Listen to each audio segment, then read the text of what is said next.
Insya Allah sebentar lagi akan dimulai kajian sore hari ini.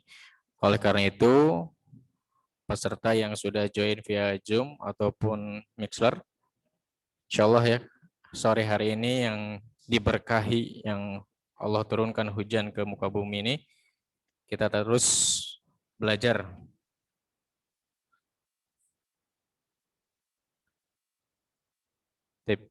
Sudah siap? Siap. Insya Allah. Bismillahirrahmanirrahim. Assalamualaikum warahmatullahi wabarakatuh.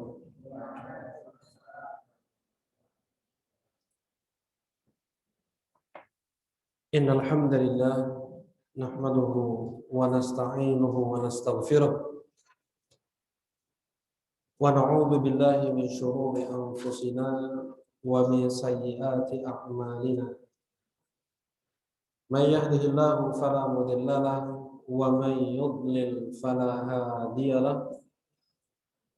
Asyhadu an la ilaha illallah wahdahu la syarika lahu wa asyhadu anna Muhammadan abduhu wa rasuluh sallallahu alaihi wa ala alihi wa sahbihi wa sallama tasliman katsiran amma ba'd. Qala Allah ta'ala fil Qur'anil Karim, ya ayyuhalladzina amanu taqullaha wal tanzur nafsum ma qaddamat lighad wattaqullaha innallaha khabirum bima ta'malun.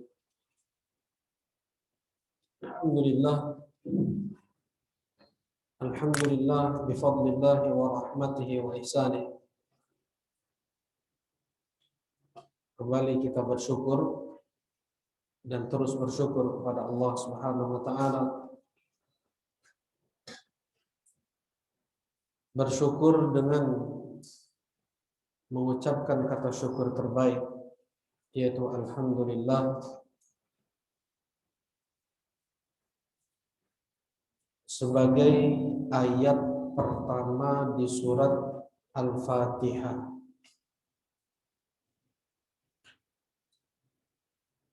Yang Rasulullah sallallahu alaihi wasallam beliau selalu memulai khutbah dan ceramah beliau dengan alhamdulillah, pujian-pujian, sanjungan-sanjungan kepada Allah Subhanahu wa taala, yang dengan limpahan nikmat, rahmat dan ihsannya kembali kita dapat melanjutkan kajian kitab Khudh Aqidatak minal Kitabi wa Sunnah as-Sahihah. Dan ini mutlak karunia dari Allah Subhanahu wa taala. Mutlak hibah, pemberian dari Allah. Bukan karena kekuatan kita, bukan karena sehatnya fisik kita, bukan karena hal-hal lain, tapi ini mutlak karena karunia ilahi. Jangan sampai seseorang menyandarkan kebaikan itu kepada dirinya. Karena kalau bukan anugerah dari Allah, dia tidak memiliki apapun. Memang kita tidak memiliki apapun. Sehelai rambut pun kita tidak memilikinya. Semua itu hanya milik Allah Subhanahu wa taala. Inna lillahi wa inna ilaihi raji'un. Kita semua milik Allah. Kita semua milik Allah. Inna lillahi ma'atta wa lahu ma'afar wa kullu syai'in 'indahu bi ajalin musamma.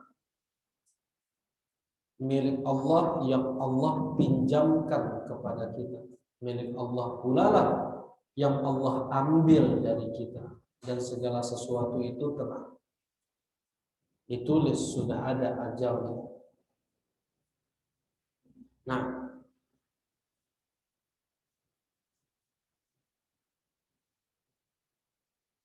ini yang sering diulang oleh para ulama. Kebaikan apapun yang ada pada diri kita, semua itu mutlak karunia dari Allah. Ingat itu. Ya. Yang dengan ini seseorang akan mudah dia bersyukur kepada Allah, dan dia tidak akan ujub, terlebih kibr, sombong. Ketika kebaikan dia sandarkan pada diri dia sendiri, setan mudah masuk. Akan mudah dia terjangkit penyakit ujub, penyakit kibr, yang itu akan membinasakan seseorang. Ya. Ujub, ketika Rasulullah Shallallahu Alaihi Wasallam dan para sahabat baru menaklukkan Makkah, yang dikenal dengan Fathu Makkah. Beberapa belas hari kemudian Rasulullah Shallallahu Alaihi Wasallam mengajak mereka semua berjihad ke Hunain.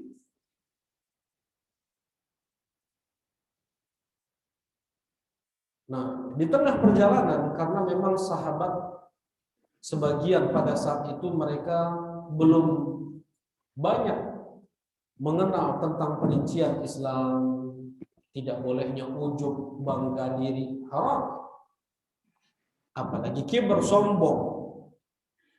Yang ada pada seorang muslim itu hanya syukur, tidak ada bangga.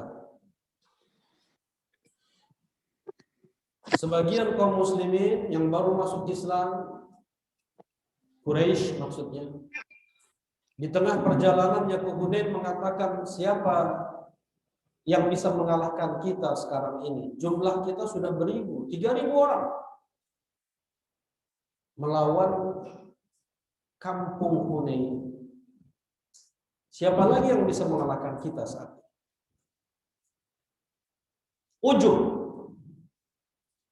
Ya, sebagian ujub imbas kepada Rasulullah Sallallahu Alaihi Wasallam, para sahabat-sahabat yang mulia. Wa yauma Hunain idh a'jabatkum kathratukum falam tughni 'ankum syai'an. Di hari Hunain ketika kalian ujub dengan banyaknya jumlah kalian, dan sungguh banyak itu enggak manfaat, kata Allah. Falam tughni 'ankum syai'an. Enggak manfaat banyak itu. Masuk ke pintu Hunain, langsung mereka dihujani dengan tombak-tombak dan panah-panah. Kocar-kacir kaum muslimin, tunggang langgang, kabur. Yang tetap tinggal di tempat hanya 3. Dari 3.000 lebih, hanya 3 orang yang tinggal. Coba bayangkan. Karena sebab dosa apa tadi? Ujub. Yang ujub sebagian, enggak semua ujub. Karena sebab ujub sebagian, kena imbas semuanya. Yang tetap kokoh tinggal di medan perang hanya 3. Siapa mereka? Nih. Intisari akidah Ahlus Sunnah wal Jamaah. Pelajaran tauhid. Fadhal.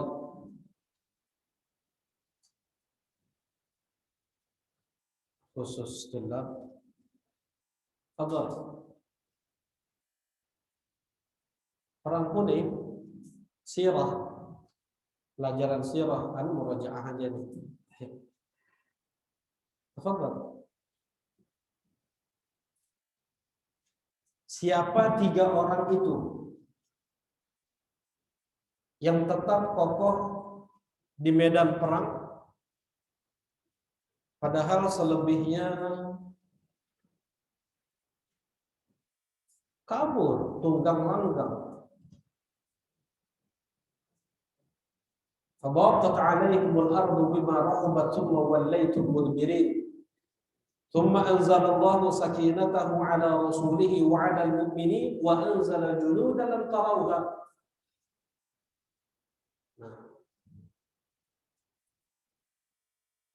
Di surat At-Taubah. Fadhal. Nabi Muhammad, Abdullah bin Abbas, khata. Abbas bin Abdul Muttalib. Satu lagi. Yang susah yang ini. Yang susah yang ketiga ini. Batal. Ayo googling dulu ya. Fadhal. Angkat tangan tadi. Fadhal. Satu lagi siapa? Abu Sufyan bin Harith. Masya Allah. Jazakumullah khair. Gimana nih, ini enggak? Ini batal ya? Apa? Udah dapat. Khair. Nah, jadi 3 orang yang tetap kokoh di medan perang pada saat itu, Rasulullah SAW, kemudian Abbas ibn Abdul Muttalib, yang ketiga adalah Abu Sufyan ibn Harith, bukan Abu Sufyan Sakhr ibn Harb, bukan. Abu Sufyan ibn Harith. Beliau ini masih sepupu Rasulullah SAW. Abu Sufyan ibn Harith ini. Dan ketika Rasulullah SAW di Makkah mendakwahkan Islam, beliau sangat membenci Rasulullah SAW. Abu Sufyan ini sangat membenci Rasulullah SAW. Justru di antara yang terdepan dalam menentang dakwah Islam ketika di Makkah. Ketika masuk Islam pun Rasulullah biasa aja, karena apa yang sudah diperbuatnya ketika di Makkah dulu. Ya, Rasulullah SAW tidak menyambut hangat Islamnya Abu Sufyan bin Harith ini.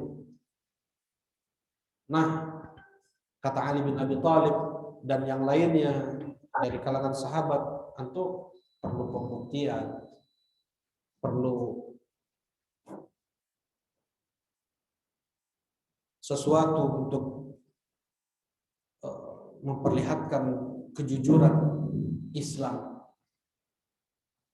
Nah, disitulah ya, di saat Hunain itulah beliau sedikit pun tidak gentar, bahkan memegang tali kekang bighal Rasulullah SAW, dipegang oleh Abu Sufyan. Sejak Rasulullah SAW hangat kepada Abu Sufyan ibn Harith. Ya, sejak saat itu Rasulullah SAW kemudian turun dari bighalnya, mengambil segenggam pasir, kemudian dilemparkan ke arah orang-orang Hunain. Syahatil wujuh. Rasulullah mengatakan demikian. Ana nabiyyun la kadhib. Ana ibn Abdul Muttalib. Syahatil wujuh. Aku nabi tidak dusta. Aku putra Abdul Muttalib. Dilemparkan pasir tersebut ke arah orang-orang Hunain, dan tidak ada di antara mereka kecuali terkena butir pasir yang Rasulullah SAW lemparkan. Mukjizat Rasulullah SAW. Kemudian dipanggil oleh Abbas, ya ashabul syajarah, ya ashabul aqabah, wahai yang membaiat Rasulullah SAW di pohon, di bawah pohon Syajaratul Ridwan, yang membaiat Rasulullah SAW di Aqabah, wahai yalal muhajirun, yalal ansar. Kemudian berdatangan semuanya, mereka menyerang Hunain. Jadi ingat, ujub itu menghancurkan. Nabi, ada Nabi, hadis sahih dikeluarkan oleh Syekh Muqbil rahimahullah taala dalam Al-Jami' As-Sahih mimma laysa fi sahihain. Hadis Rasulullah SAW menceritakan ada salah seorang nabi yang mempunyai umat yang sangat banyak. Ujub nabi tersebut dengan banyaknya umatnya. Allah langsung berfirman, langsung Allah Subhanahu wa taala berkata kepada nabi tersebut, engkau pilih, umatmu mati kelaparan, umatmu mati diperangi musuh, atau umatmu mati begitu saja. Harus mati. Ya. Disampaikan kepada umatnya, kata umatnya, engkau nabi kami, pilihkan untuk kami yang terbaik. Ya, nabi tersebut memilih mati begitu saja. Dalam waktu 3 hari 70.000 orang meninggal. Dalam waktu 3 hari. Nah,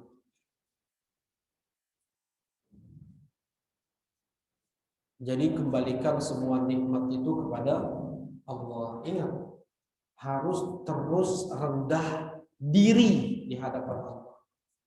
Harus terus rendah hati di hadapan makhluk. Rendahkan diri. Rendahkan diri. Hinakan diri di hadapan Allah. Jangan merasa sudah banyak beramal nih untuk Allah nih, sudah banyak beribadah.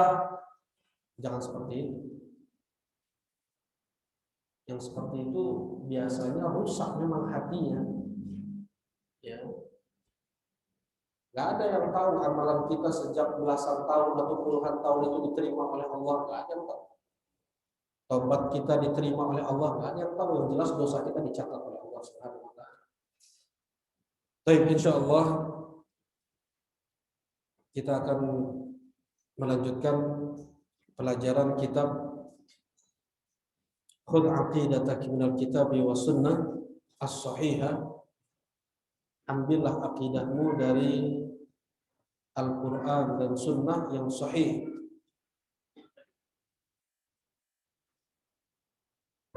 Baik. Qala asy-syekh rahimahullahu taala, aina Allah? Al-jawab, Allahu fawqal 'arsy 'ala as-sama'. Qala subhanahu wa ta'ala, ar-rahmanu 'ala al-'arsy istawa. Wa ay 'ala wartafa' kama jaa fil Bukhari. Wa qala sallallahu alaihi wasallam, inna Allah kataba kitaban fahuwa 'indahu fawqal 'arsy, muttafaqun alaihi.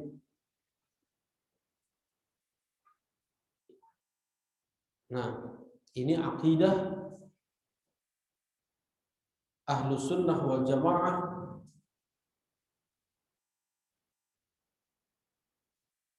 yang menjadi banyak atau di antara akidah yang ditentang, yang ditolak, yang diingkari oleh kebanyakan ahli bid'ah. Diingkari oleh kebanyakan ahli bid'ah. Nah, yaitu tentang aina Allah. Allah itu di mana? Ya. Di mana Allah? Datang dari Rasulullah sallallahu alaihi wasallam 2000 dalil lebih. Datang dalam Al-Qur'an dan Sunnah 2000 dalil lebih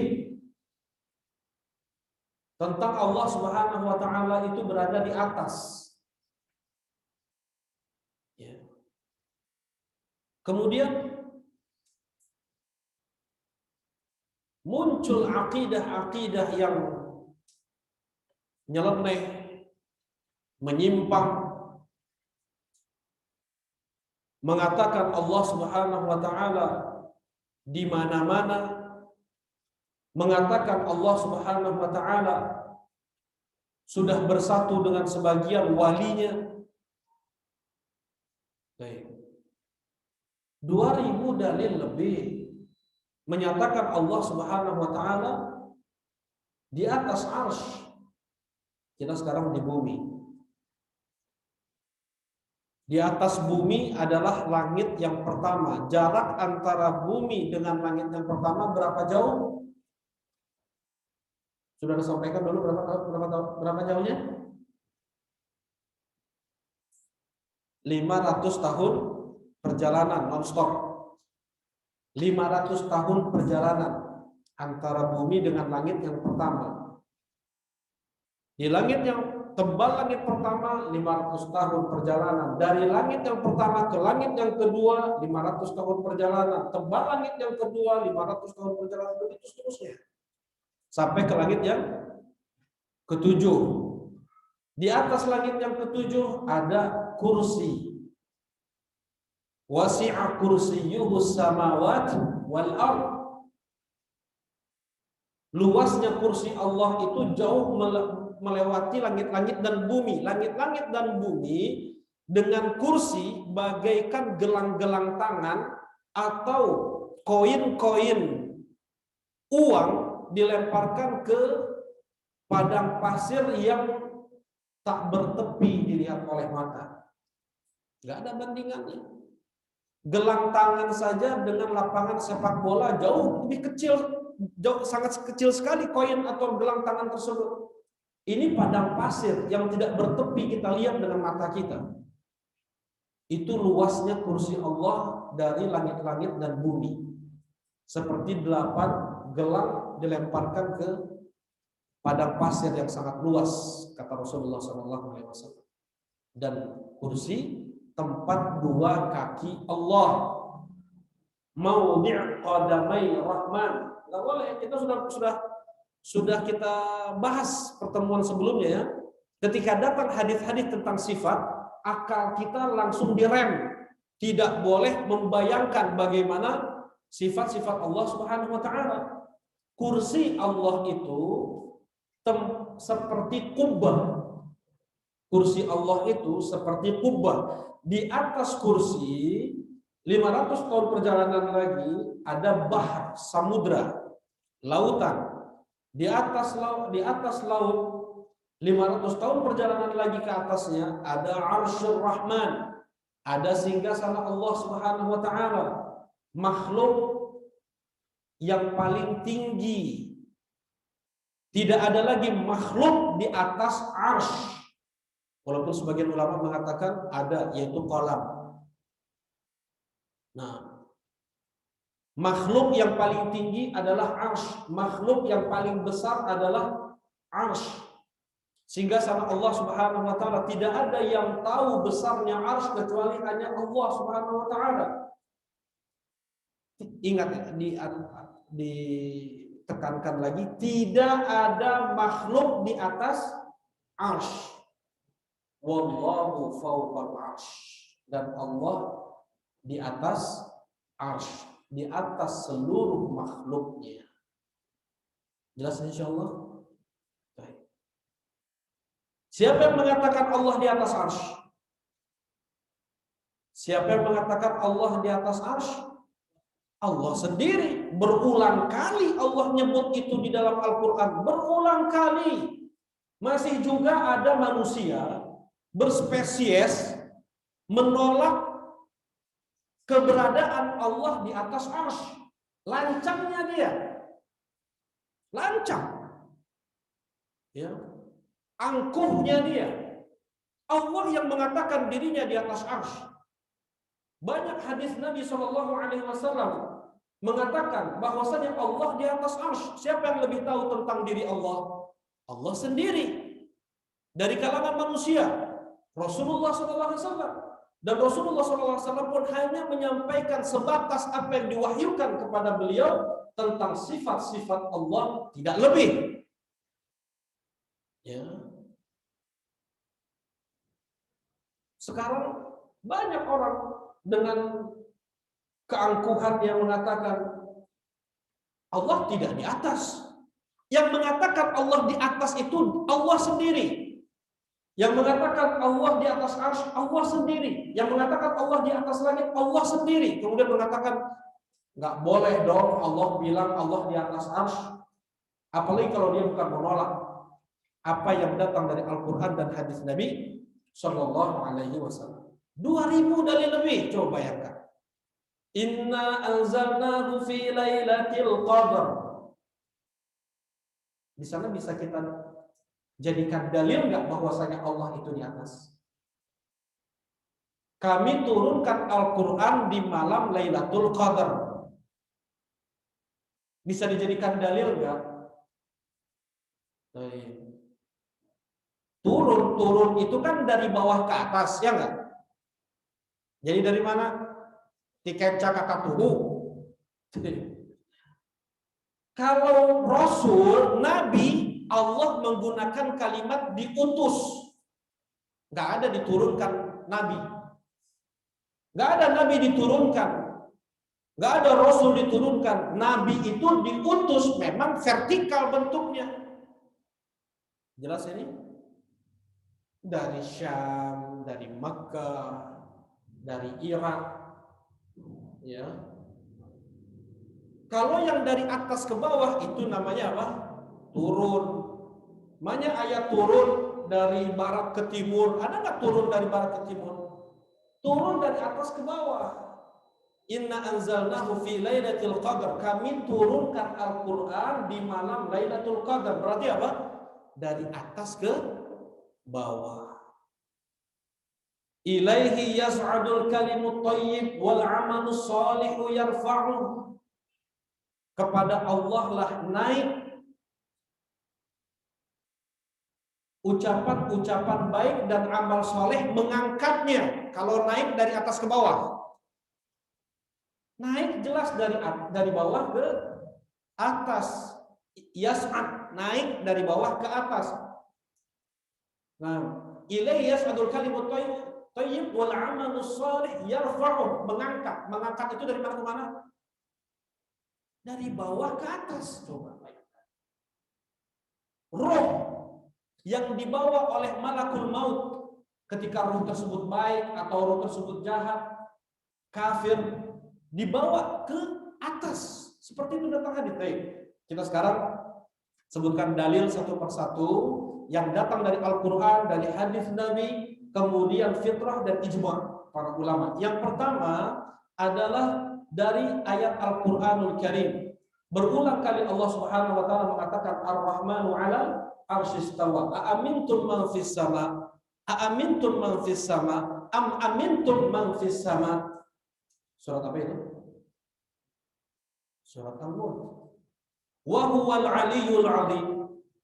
Surat apa itu? Surat apa, Bapak Mus'ab? Ya, Bapak Mus'ab. Wa huwal 'aliyyul 'azim. Al-Baqarah, ayat apa namanya? Ayat kursi. Nah, wa huwal 'aliyyul 'azim.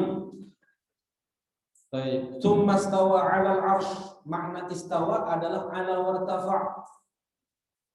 Yang tinggi di atas 'arsy. Istiwa itu sifat apa? Kemarin sudah dibahas ya? Ini baru kasih hadiah nih. Tapi yang kecil aja. Sifat istiwa dan sifat al-ulu. Sifat istiwa sifat apa? Siapa yang sifat istiwa sifat apa? Sifat ulu sifat apa? Fadhol. Ini khusus tulab atau boleh ke bapak-bapak ini? Tulab aja ya. Fadhol. Silakan.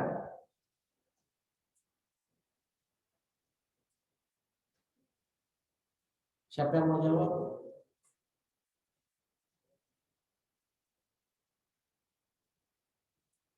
Ayo, malu-malu mah gak dapat.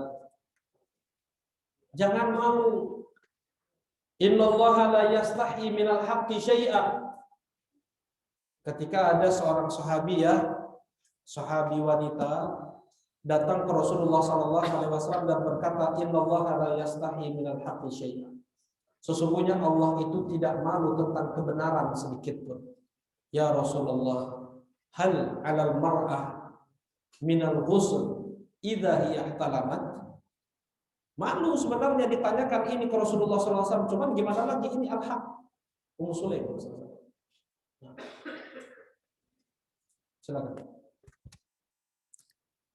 Ayo, yang ahwat juga boleh ya. La yanalul ilm al-mustahyin wala al-mustakbir. Mustakbir. Gitu ya? Iya, betul. Iya. Mustahyi wala mustakbir.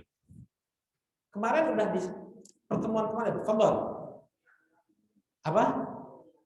Yang mana? Istiwa. Kalau al-ulu apa? Fi'liyah. Apa namanya? Lata lagi.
Allah tidak pernah terpisah pada Allah. Cek 1 2. Allah turun ke langit dunia. Kemarin ini terluputkan sedikit. Allah turun ke langit dunia di setiap sepertiga malam terakhir. Cek. Allah turun ke langit dunia di setiap sepertiga malam terakhir. Wallahu fawqal 'arsy, dan Allah tetap di atas 'arsy, dan Allah tetap di atas seluruh makhluknya. Bisa diimani. Ini iman ahlu sunnah wal jamaah. Jadi jangan pakai akal lagi. Jangan coba-coba mengkaitkan beberapa dalil tentang sifat Allah itu dengan akal manusia yang kita ini perlu batas. Ya, akal kita ini dangkal. Allah Subhanahu wa taala turun ke langit dunia di setiap sepertiga malam terakhir, dan Allah berada di atas arsy-Nya, di atas seluruh makhluknya. Bisa diimani? Alhamdulillah. Fadl min Allah. Baik.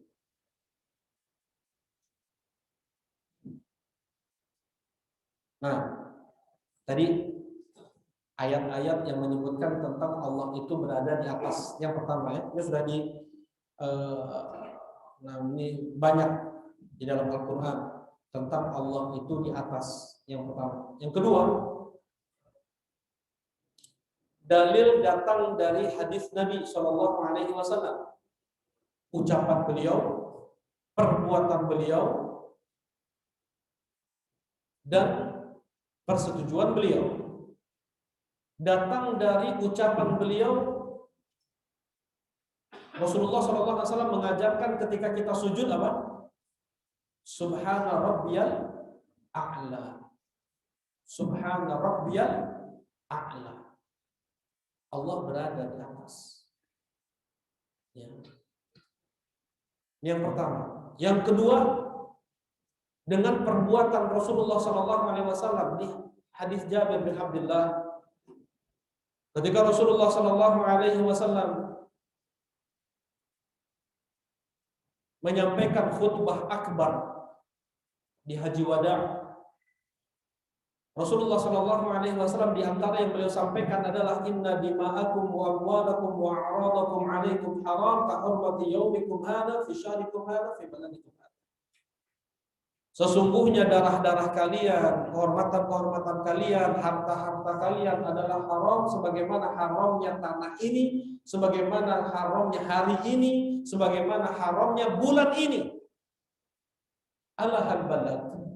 Bukankah ini telah kusampaikan kepada kalian? Kemudian para sahabat mengatakan, bala ya Rasulullah. Allahumma syhad, Allahumma syhad, Allahumma syhad. Ya Allah, persaksikanlah, sambil menunjuk ke langit. Ya Allah, persaksikanlah. Mereka sudah bersaksi, mengatakan, aku telah menyampaikan. Ya Allah, persaksikanlah. Ini dalil dengan perbuatan Rasulullah SAW bahwasanya Allah itu berada di atas arsy. Jelas ini? Allah berada di atas. Yang kedua, dengan perbuatan. Tadi dengan ucapan, kedua dengan perbuatan. Yang ketiga dengan persetujuan. Ketika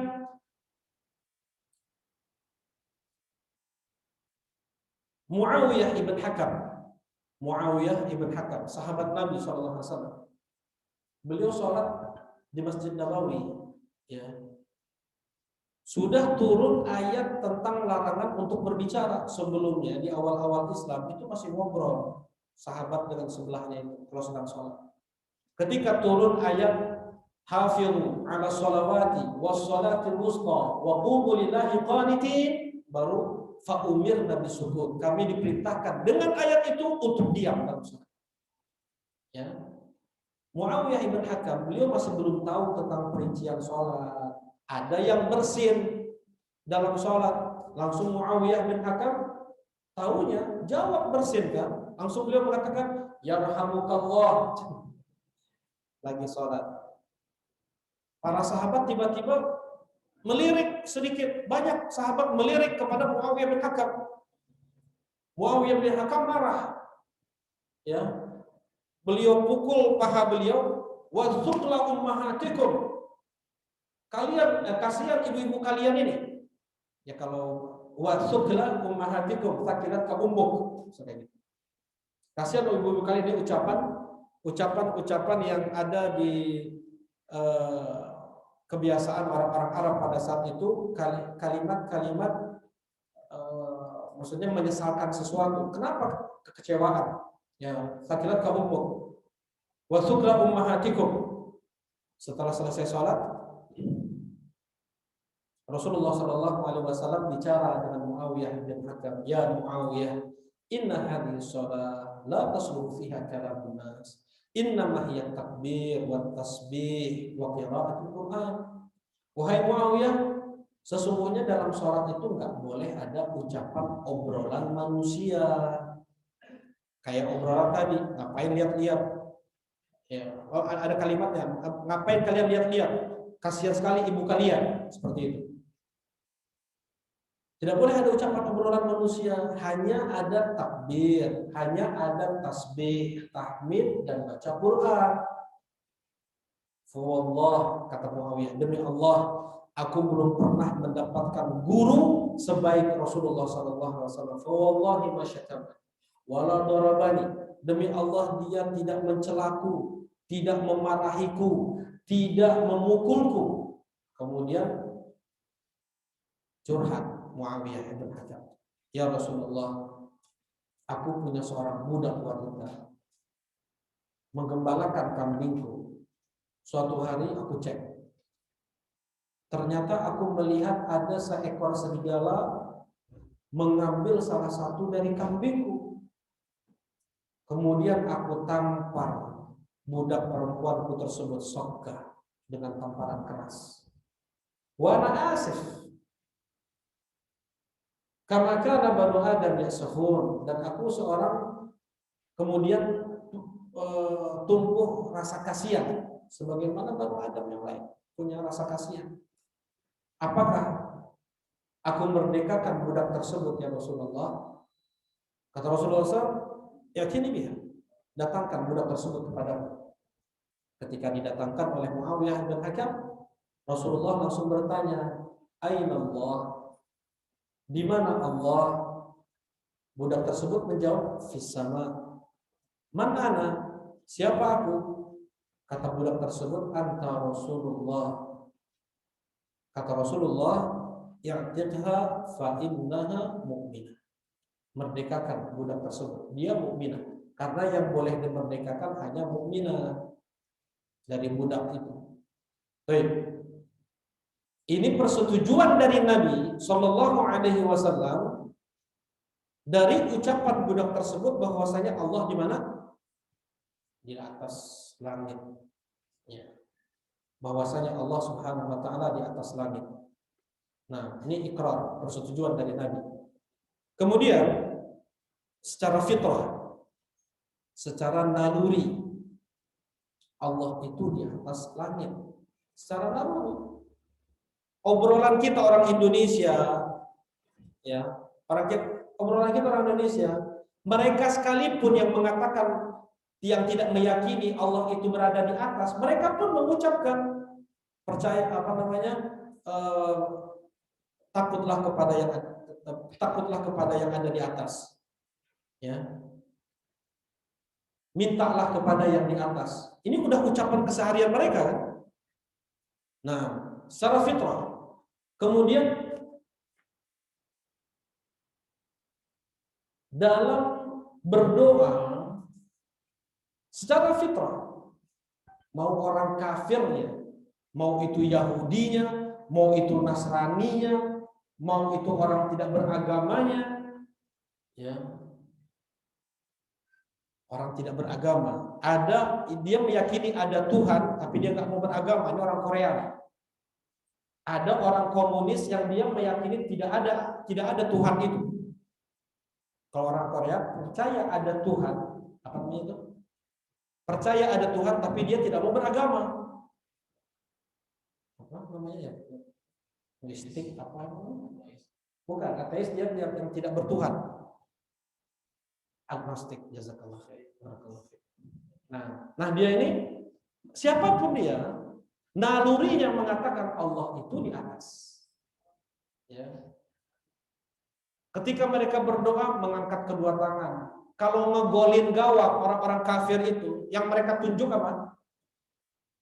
Yang mereka tunjuk ke atas kan? Orang-orang kufar nih.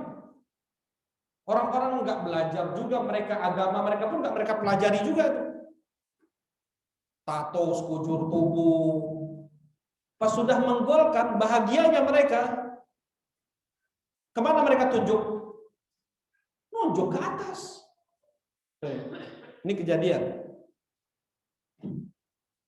Anak tinggal dulu rumah Abiana di Cibaduyut. Yang ada toko di sana. Masuk anak kecil kelas 1 SD umur 7 tahun. Masuk ke toko. Anak ini pemberani, maksudnya dia bicara berani gitu ya. Anak ini anak nakal. Anak pun tahunya anak nakal ini dari tetangganya. Setelah dia melihat ada orang tinggal sekitar toko, kemudian bilang ke kita, Pak, ini anaknya jangan dibiarin masuk ke toko. Dia ini anak nakal, sudah banyak sering mencuri sepeda, mencuri ini itu, orang tuanya broken home, rusak orang tuanya. Ini nggak diurus, keluar pagi, pulang jam tengah malam, nggak diurus sama orang tuanya, nggak tahu makan di mana. Cuma dia anaknya berani. Ya, suatu hari dia masuk ke toko, anak tanya langsung, Allah di mana? Anak tanya langsung, Allah di mana? Nggak ada satu detik dia menjawab Allah di atas. Anak berani. Kalau nggak berani kan dia malu-malu biasanya ya nggak. Ini mana dia belajar wasitiyah, masa dia belajar akidah? Nggak ada. Orang awam, nggak pernah belajar agama. Anak tanya, Allah di mana? Tidak ada satu detik dia langsung menunjuk ke atas, Allah di atas. Jelas ini? Secara fitrah.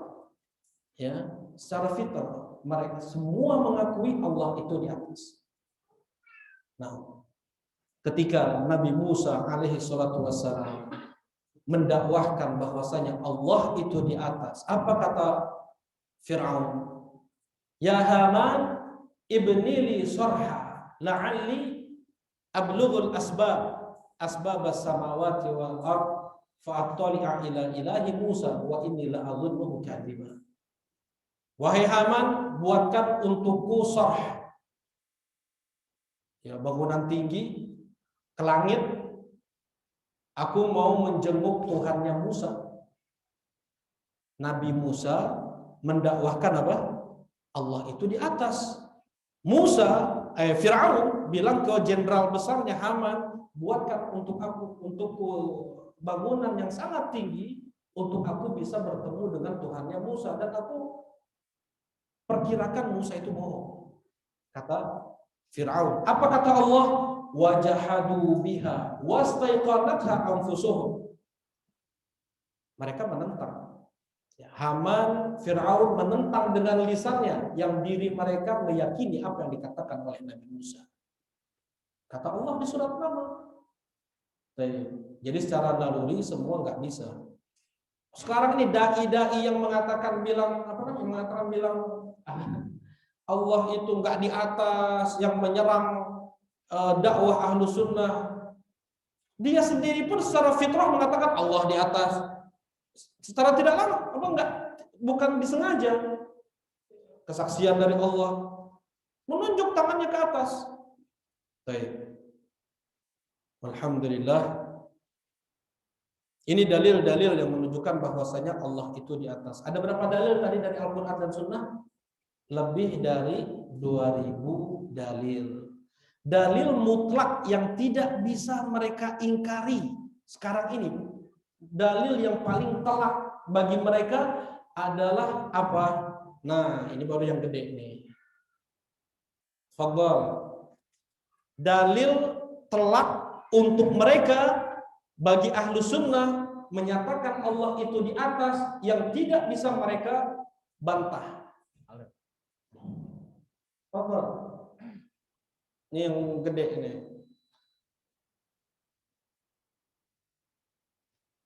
Masya Allah. Nah, ya ada. Pokok. Ya, siapa? Dalil enggak. Pokok antum. Masih lihat ke belakang. Enggak tahu. Nah. Ada yang tahu?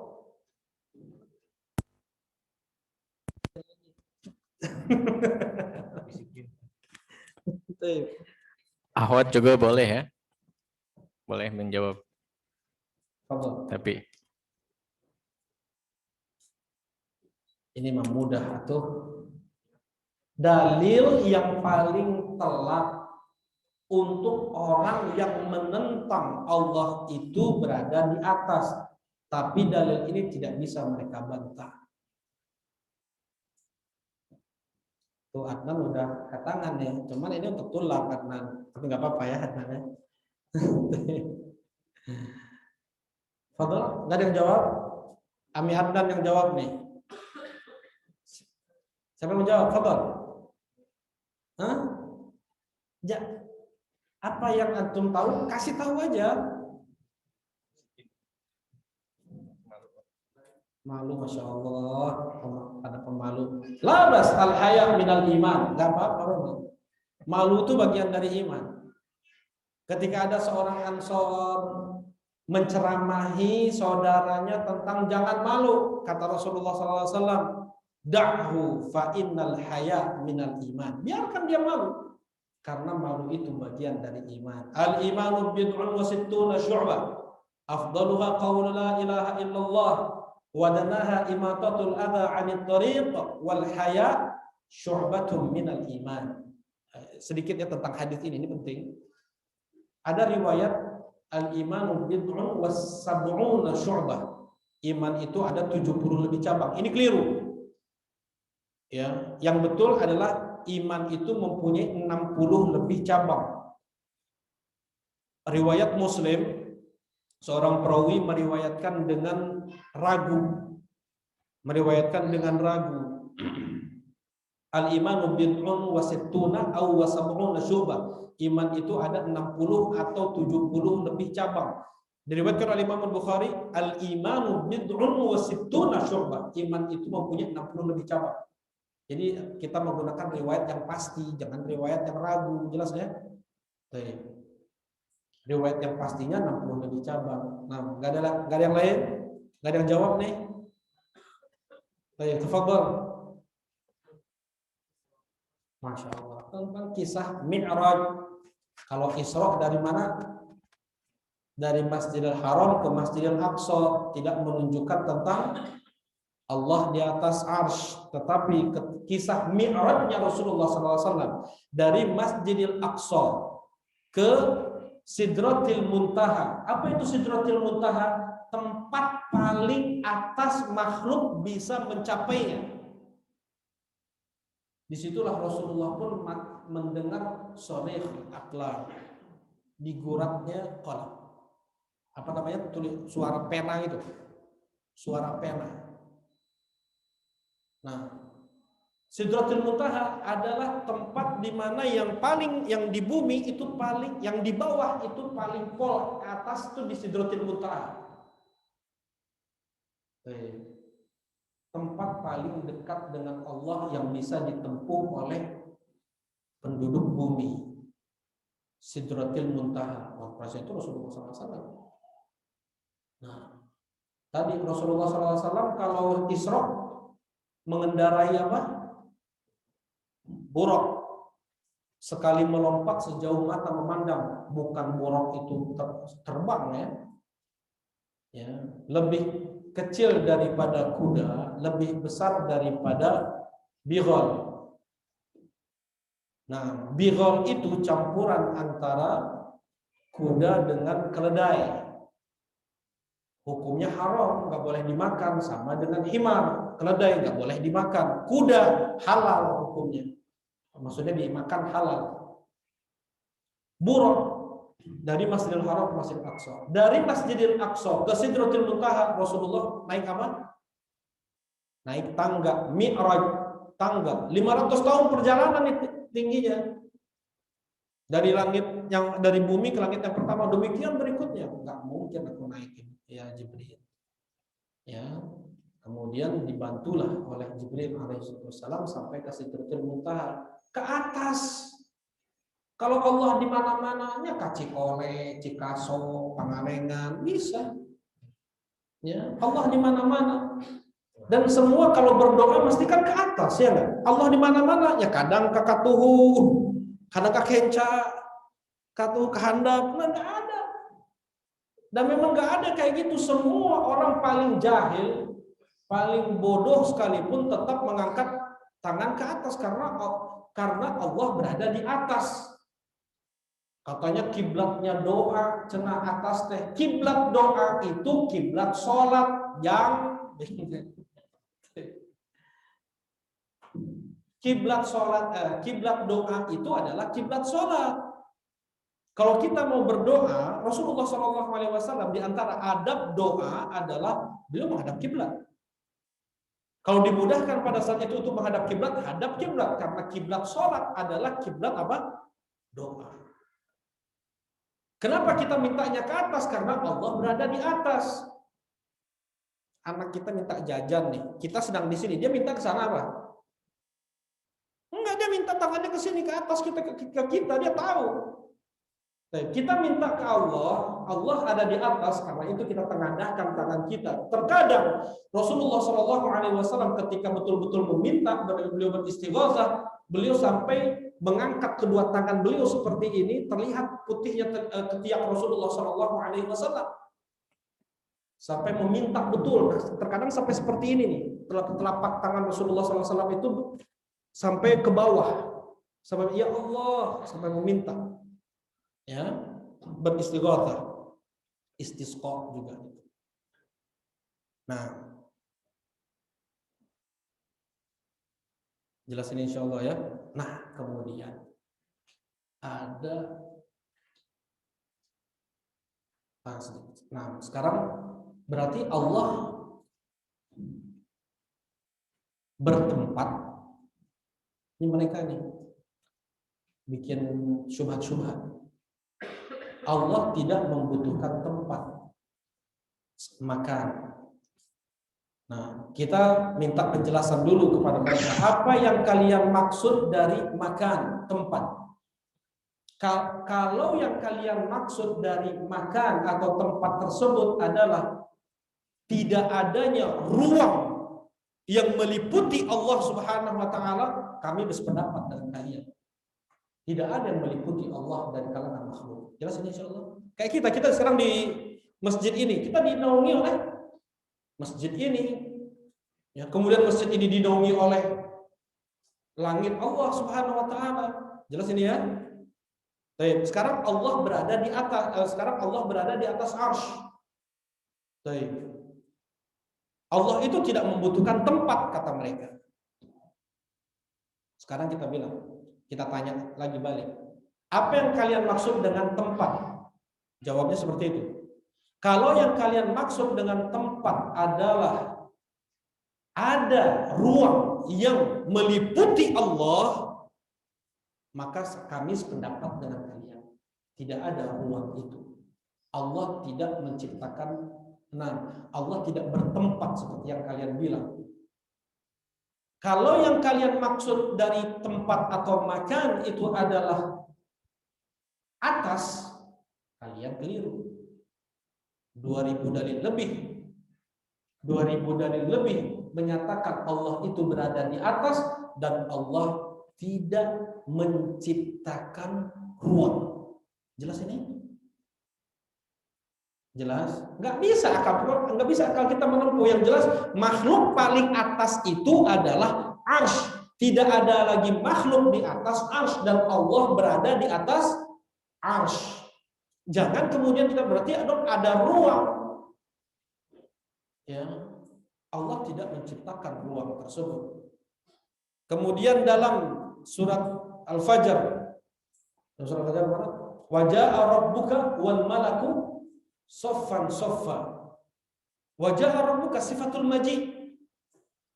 Sifat Allah tuh nanti datang. Ada ruang. Allah tidak menciptakan ruang tersebut. Jelasin insyaallah ya. Baik. Jadi kalau kita dibilang sama mereka Allah tidak membutuhkan tempat, apa yang kalian maksud dengan tempat? Kalau yang maksud dengan tempat itu adalah ruang, betul, kita sependapat dengan kalian. Kalau kalian maksud ada tempat itu adalah Allah berada di atas, kami tidak sependapat dengan kalian. Akidah kami, akidah Ahlussunnah wal Jamaah, Allah berada di atas dan tidak ada satupun sahabat, ulama tabi'in, tabi'ut tabi'in yang mengatakan Allah itu di mana-mana. Mereka semua sami'na wa ata'na. Mereka semua meyakini ijma kaum muslimin Allah itu berada di atas. Ya, muncul itu kemudian ada yang mengatakan Allah itu tidak di atas, tidak di bawah, tidak di dalam, tidak di luar, tidak di timur, tidak di barat, tidak di selatan, tidak di utara. Definisikan sesuatu yang tidak ada. Tolong definisikan sesuatu yang tidak ada. Tidak ada lagi definisi terbaik untuk mendefinisikan sesuatu yang tidak ada itu kecuali yang mereka bilang tadi. Allah tidak di dalam, Allah tidak di luar, Allah tidak di timur, tidak di barat, tidak di atas, tidak di bawah. Berarti kalian menyembah yang enggak ada itu. Ya. Sesuatu yang tidak ada yang mereka katakan itu. Sesuatu yang tidak ada. Baik. Kemudian ada yang mengatakan Allah itu berada di salah satu atau beberapa tubuh wali-walinya. Apa nama akidahnya ini? Al-Hululiyah.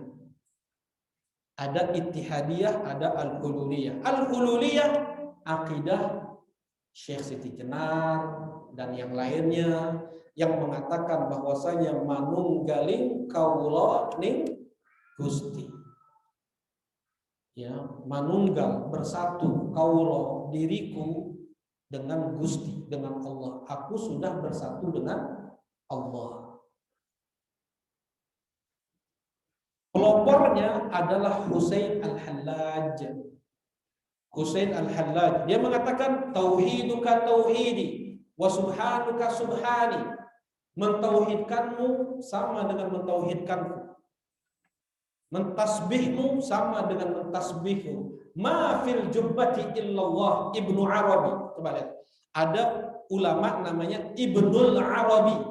Dia yang mempunyai kitab tafsir, ya, Ahkamul Quran.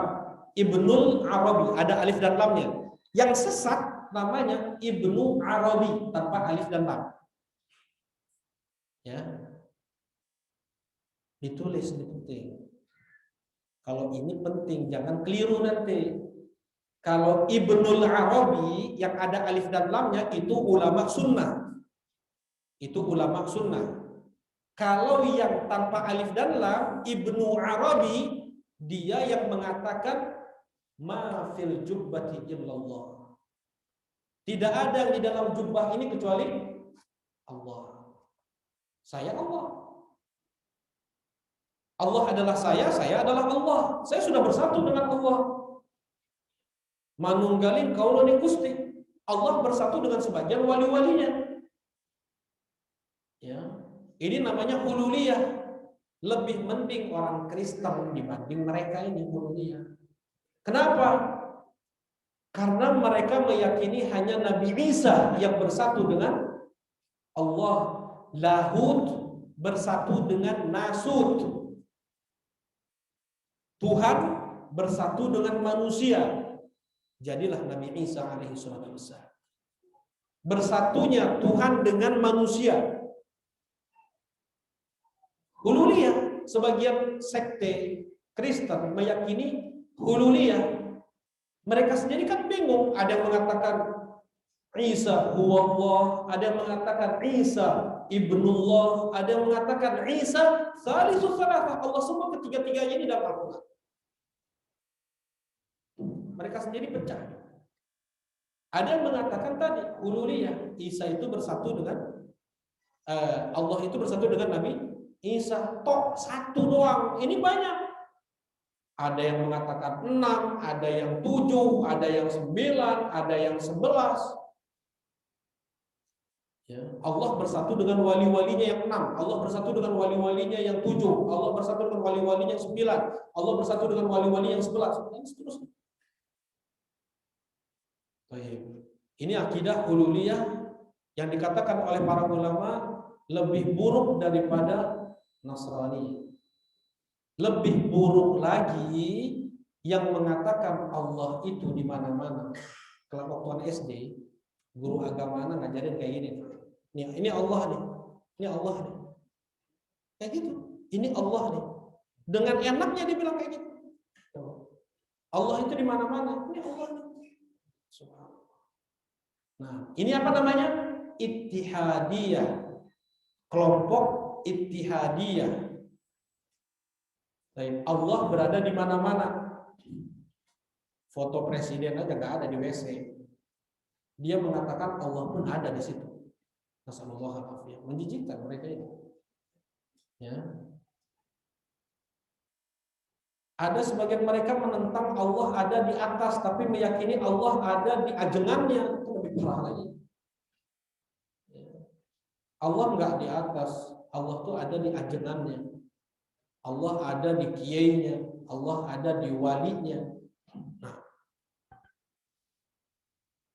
Nah, jelas ini insyaallah tentang uluhullah. Ya. Ada lagi yang aneh lagi. Jadi menurutmu di atas bumi ini ada apa? Ada langit pertama. Di atas langit yang pertama ada langit kedua. Diyakini. Terus langit ketujuh, di atas langit ketujuh. Terus dia bilang, yakini ada arsy, di atas arsy ada kurubiyun. Kurubiyun itu apa? Kata Syekh Al-Albani, Ini Syekh Albani sedang munaqasyah sama Syekh Al-Azhar. Syekh guru besar di Al-Azhar. Lihat munaqasyah beliau, dengar banyak di media-media munaqasyah beliau sama guru besar Al-Azhar. Dia bilang di atas arsy itu ada kurubiyun. Kurubiyun itu apa? Malaikat yang dekat dengan Allah. Dari mana engkau menetapkan itu? Ya dari kami itu. Nggak ada dalil dari Al-Quran dan dari hadis Nabi SAW. Padahal mereka mempunyai kaidah tidak menerima perkara akidah kecuali dari hadis mutawatir. Sedangkan mereka sekarang menetapkan nama malaikat ada yang namanya kurubiyun. Dari mana kita tahu? Mereka menetapkan di atas arsy itu ada malaikat. Dari mana itu? Baik. Nah, kemudian kita masuk berikutnya nih. Allah berada di atas arsy. Sebentar ya, kalau sedikit fokus. Allah Subhanahu wa taala berada di atas arsy dan Allah bersama kita. Ilmunya, penglihatannya, pendengarannya, pengawasannya, rahmahnya, lutfnya, rafahnya. Allah bersama kita. Apanya tadi? Ilmunya, penglihatannya, pendengarannya, pengawasannya, muraqabahnya. Ya, ilmuhu wa sam'uhu wa basaruhu wa muraqabatuhu. Wa rahmatuhu. Bersama kita. Allah bersama kita. Tadi apa? Pendengarannya. Qala sallallahu alaihi wasallam, qala subhanahu wa ta'ala, qala la takhafa innani ma'akuma asma'u wa ara. Kata Allah di surat Thaha, jangan kalian berdua takut, wahai Musa, wahai Harun, jangan kalian berdua takut. Sesungguhnya aku ini bersama kalian berdua, aku dengar dan aku lihat. Ma'iyatullah, kebersamaan Allah dengan makhluknya ada yang membagi menjadi dua. Yang pertama, ma'iyatul ammah, kebersamaan Allah dengan seluruh makhluknya. Tadi ilmunya, pendengarannya, penglihatannya. Ada ma'iyatul khassah, kebersamaan Allah yang khusus. Itu ke siapa? Ke nabi-nabinya, ke wali-walinya. Ma'iyatul nusrah wa ta'yid, maknanya adalah pertolongan, pembelaan, perlindungan dari Allah Subhanahu wa taala. La takhafa innani ma'akuma asma'u wa ara. Baik. Ya, yang pertanyaan berikutnya, halillahu ma'ana, apakah Allah bersama kita? Ya, jawabannya adalah Allahu ma'ana bisam'i wa ru'yatihi wa ilmihi. Ya, Allah bersama kita, pendengarannya, penglihatannya dan ilmunya. Mana dalilnya? Surah Thaha ayat 46. Rasulullah SAW berkata, "Innakum tad'una sami'an qariban wa huwa ma'akum." Kalian itu berdoa kepada yang Maha mendengar, Maha melihat, yang Dia bersama kalian. Jelas ini? Allah bersama kita apanya? Bukan zatnya. Ya, bukan zatnya. Kalau zat Allah di mana? Di atas arsy. Zat Allah di atas arsy. Yang bersama kita apanya?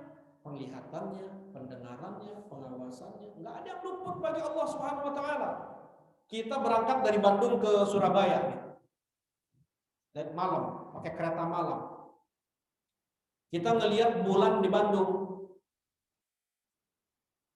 Perjalanan ke Surabaya, di jalan-jalan kita melihat bulan, terus aja bareng. Ini bulan yang di Bandung, yang di Jogja, yang di Surabaya beda-beda atau satu? Satu bulan.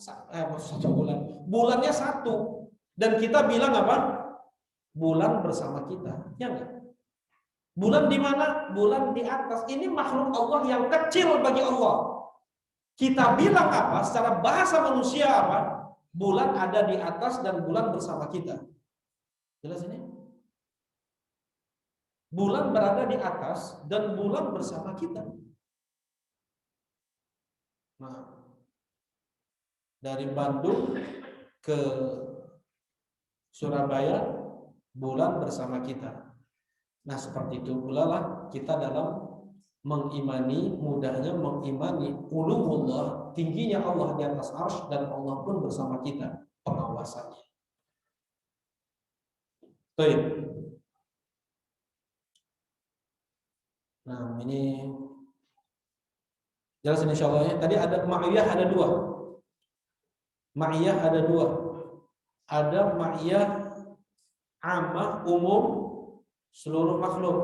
Ada ma'iyah khassah khusus untuk nabi, wali.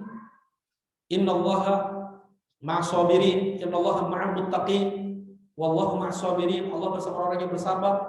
Sebagian ulama membaginya menjadi tiga. Ya, ma'iyatul ammah, ma'iyatul khassah, ma'iyatul khassatul khassah. Ma'iyah umum seluruh makhluk. Ma'iyah khusus untuk wali-walinya yang muhsin, yang muttaqin, yang sabirin. Khassatul khassah, khusus dari yang khusus untuk nabinya, untuk rasulnya. Baik. Nah, tafadhol, mungkin ada yang mau ditanyakan. Kalau kita masuk pada pembahasan berikutnya akan memakan waktu. Silakan. Ada yang mau disampaikan atau ada yang mau ditanyakan?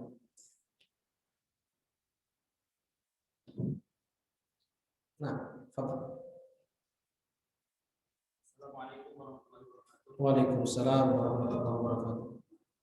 Saya ingin bertanya dulu, Nah, tafadhol. apakah boleh kita beribadah kepada Allah, tapi untuk mendapatkan apa yang Allah janjikan?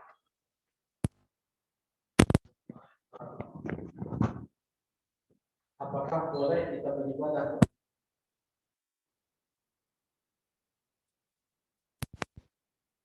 Seseorang ketika beribadah kepada Allah, niatkan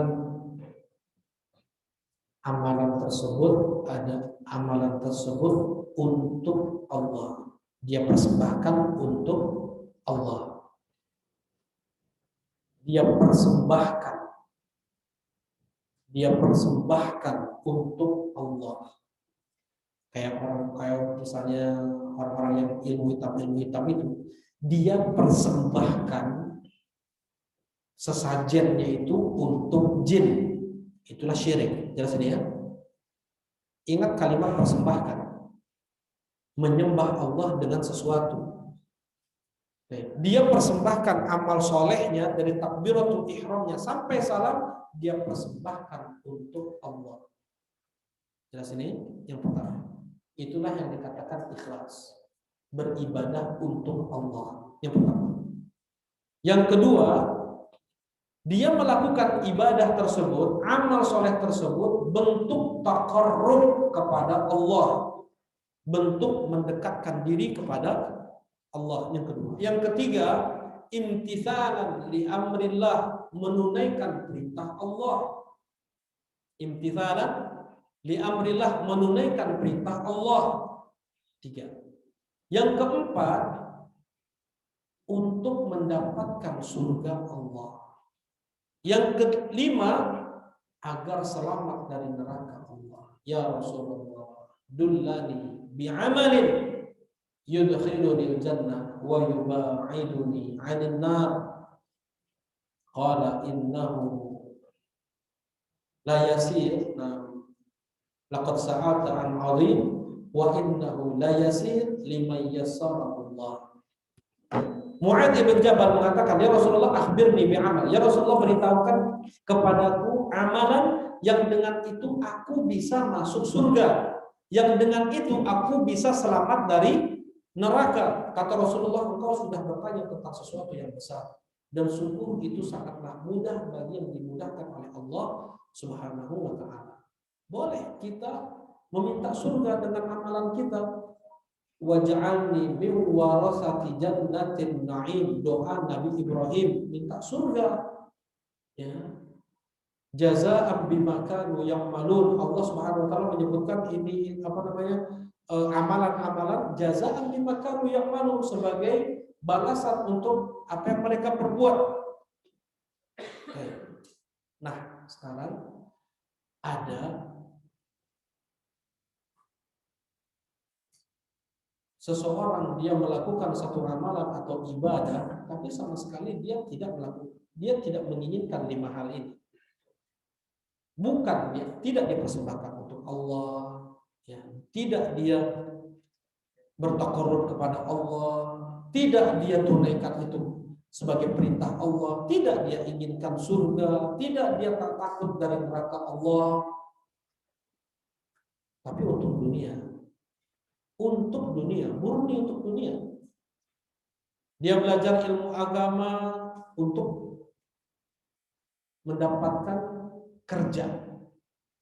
Ini disebutkan oleh Syekh Shalih Al-Syekh dalam syarh kitab Tauhid, bab minasyirk iradatul insan bi amalihi dunia. Termasuk dari suatu kesyirikan seseorang beramal untuk tujuan dunia. Beliau sebutkan ada seorang yang dia muadzin, imam masjid, dengan itu dia mendapatkan mukafaah, dengan itu dia mendapatkan gaji, dan memang si imam dan muadzin ini sebagian guru-guru agama dan dia kerja di instansi keagamaan, dia memang ilmu agamanya, adzan yang dia kumandangkan, sholat yang dia kerjakan memang untuk dunia. Memang untuk dunia. Minasyirk iradatul insan bi amalihi dunia. Ta'isa abdud dinar, ta'isa abdud dirham, kata Rasulullah SAW. Binasalah abdud dinar, abdud dirham, hamba emas, hamba perak. Ya. Karena untuk dunia dia beramal. Dakwah untuk dunia. Sholat, nah ini perhatikan nih. Ini penting. Kata Syekh Shalih Al-Syekh, beliau mengatakan seseorang yang dia sholat untuk kesehatan. Saat seseorang dia sujud di sepertiga malam terakhir, ada magnet dunia, magnet bumi yang akan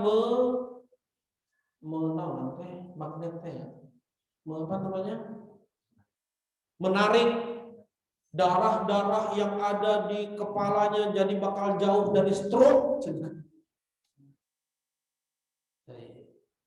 Kalau ada niatan selain untuk Allah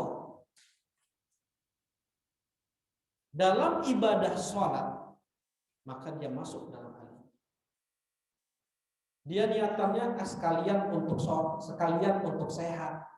Dia puasa sekalian untuk diet, sekalian untuk sehat. Menurut medis pasti sholat dan puasa itu ada kebaikan kesehatan kepada tubuh. Pasti.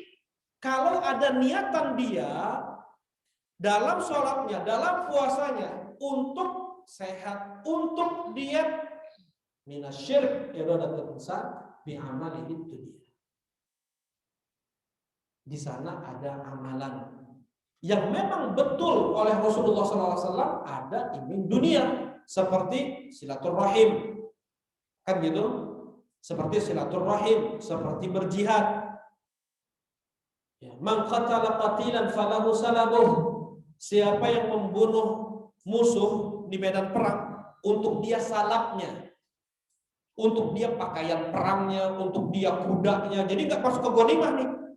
Pedangnya, baju perangnya, helm besi musuh itu milik orang yang membunuh. Muslim, berapa muslim membunuh 10 orang misalnya, 10 itu milik muslim ini, nggak masuk ghanimah. Ghanimah itu logistik yang dibawa oleh mereka orang-orang kufar atau orang yang harta yang ada di kampung orang-orang kufar, bukan salapnya. Nah, kata Rasulullah, siapa? Ini kan ada ada motivasi dunia, jelas ini ya. Yang diizinkan oleh syariat hanya sebatas yang datang dari syariat. Yang boleh ada iming dunia dalam hati kita hanya sebatas yang datang dari syariat. tentang silaturahim tadi, misalnya jihad tadi, sedekah, ada dia niatkan untuk sembuhkan gitu, dawu mardakum bis sadaqah, obati orang sakit kalian dengan sedekah. Tetap niatan pertamanya mau untuk Allah, ini mah kemudian niatan yang keberapanya gitu. Selebihnya yang tidak ada izin dari syariat, seperti sholat untuk kesehatan, puasa untuk sehat, untuk diet, jangan harap dapat pahala di akhirat kalau dia niatkan untuk itu. Jelas ini insyaallah. Nah, ini permasalahan ibadah memang harus bersih, tahu ikhlas. Ikhlas itu diambil dari bahasa Arab, khalis, artinya jernih. Jernih, ya. Air putih, bahasa Arabnya apa? Lain ma'ul abyad, ya. Air putih, ma'ul abyad. Air putih itu adalah al-ma'ul khalis. Al-ma' al-khalis, air yang jernih, nggak ada kotoran sedikit pun, tidak ada kopi. Ya, kalau seandainya ini bu, ini khalis, ini kopi udah nggak khalis lagi. Misalnya satu gelas air putih, kena satu tetes air kopi, khalis nggak dia? Sedikit ada ria. Dalam amal jangan harap dapat balasan dari Allah. Justru itu dapat ada. Seketika amalan tersebut sedikit aja ada kotoran ria, ingin dilihat dunia, ya. Kemudian ada dunia atau wanita misalnya. Faman kanat hijratuhu ila Allah wa rasulih fa hijratuhu ila Allah wa rasulih, wa man kanat hijratuhu li dunya yusibuha fa hijratuhu ila ma hajara ilaih. Karena wanita, ya, dia beribadah karena ada hasrat syahwat. Baik, jangan berharap dapat balasan dari Allah Subhanahu wa taala. Nah, kata Allah Subhanahu wa taala di surat An-Nur, qul lil mu'minina yaghuddu min absarihim wa yahfazu furujahum. Katakan kepada kaum mukminin untuk menundukkan pandangan-pandangan mereka dan untuk menjaga kemaluan mereka. Katakan kepada kaum mukminin, menundukkan pandangan dari wanita yang bukan mahram, istri paman, istri abang, ipar, ya.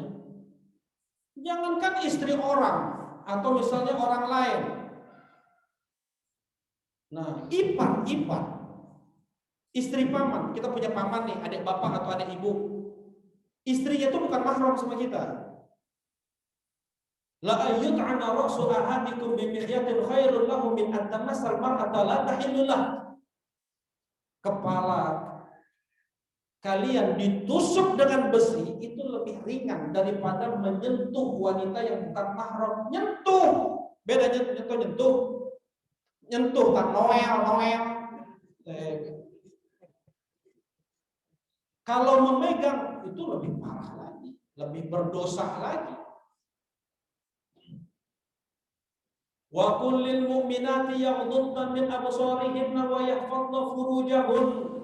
Dan katakan kepada kaum mukminat untuk menundukkan pandangan-pandangan mereka dan menjaga kemaluan-kemaluan mereka, kata Allah. Enggak dilihat di sini ustaz. Kalau melihat orang yang berilmu, ulama misalnya boleh. Ada Al-Imam An-Nawawi rahimahullah ta'ala mengatakan itu dalam Sahih Muslim, dalam syarh Sahih Muslim. Ya. emang ustadz pun maksum gitu ningali awewe geulis moal kafitnah gitu. Berapa banyak orang soleh hancur karena fitnah syahwat, menyelisihi ayat Al-Quran. Qul lil mu'minat yaghuddna min absarihinna. Katakan kepada kaum mukminat untuk menundukkan pandangan-pandangan mereka. Ya. Dari laki-laki siapapun dia, ipar dia, ya Rasulullah ara'aital hamu. Ya Rasulullah, bagaimana kalau seandainya dengan ipar ya Rasulullah, alhamu maut, kata Rasulullah. Ipar itu yang lebih mudah kalian selingkuh. Alhamu maut. Alhamu maut. Iyyakum waddukhulu 'ala nisa. Jangan kalian masuk ke wilayah wanita. Iyyakum waddukhul 'ala nisa.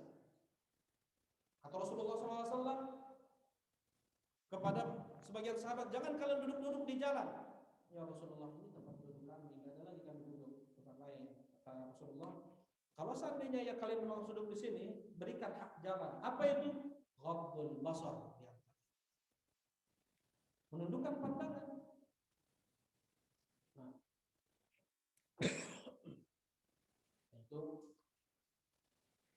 yang bisa merusak keikhlasan dalam beramal, di antaranya seorang wanita beramal untuk laki-laki, laki-laki beramal untuk wanita, ya, di antara yang merusak keikhlasan. Dan ini yang sangat mudah untuk menjangkiti kaum muslimin. Ada sebagian orang itu susah dikasih subhat sama setan untuk dia menjadi ittihadi, untuk menjadi dia hululi. Ittihadi tadi yang akidahnya Allah di mana-mana, untuk menjadi hululi susah, untuk menjadi syiah susah.